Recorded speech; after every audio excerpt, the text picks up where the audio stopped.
They are contesting kung hero ba si Marcos. Wala akong pakialam. Whether hero siya o hindi, pagkasundalo siya siya. Yung hero politika na yan eh. One is the president. Number one qualification, malibing ka. Tapos pangalawa, sundalo ka. Whether I favor the opposition or I side with the Doso, yung pamilya na Marcos, I'm limited to what is the law. This issue has divided the nation. Lahat ng Ilocano say that si Marcos talaga hero. But there is the law that favors the Burial. So why should I... Bakit pa ako pag dilidali ibang presidente ayaw? Hero. Hindi hero, di hindi. Sundalo, oko. Maganda siyang presidente. Depends.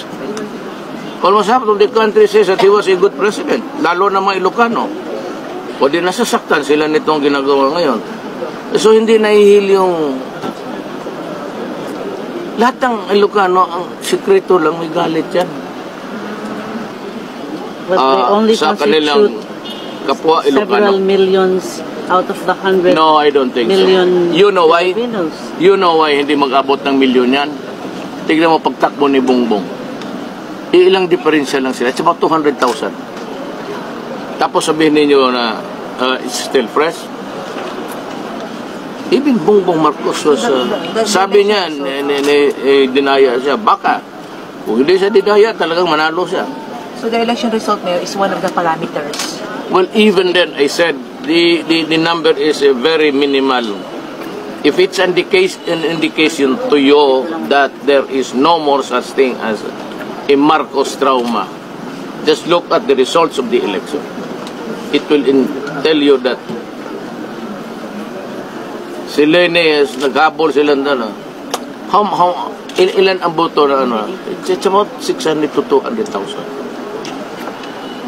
So yun mga boss, dito talaga ay pinaglaban ni dating Pangulong Rodrigo Roa Duterte na may libing sa libingan ng mga bayani si dating Pangulong Ferdinand Marcos Sr. Sa dami ng mga Pangulong dumaan mga boss ay hindi ito nalibing. So almost 30 years siya na hindi nailibing sa libingan ng mga bayani. Saad pa ni dating Pangulong FPRRD mga boss na nasa kanya ang kwalifikasyon para ilibing siya sa libingan ng mga bayani. Ang dahilan umano na hindi siya nailibing doon dahil nga sa politika mga boss. Unang-una, ang kalaban ng mga Marcos, ang mga Aquino ay nakaupo sa gobyerno mga boss. So yun ang pinaka dahilan at hindi ito nalibing. Sa pag-upo ni dating Pangulong FPRRD ay talagang pinaglaban niya at matapang niyang ipinalibing itong si Ferdinand Marcos Sr.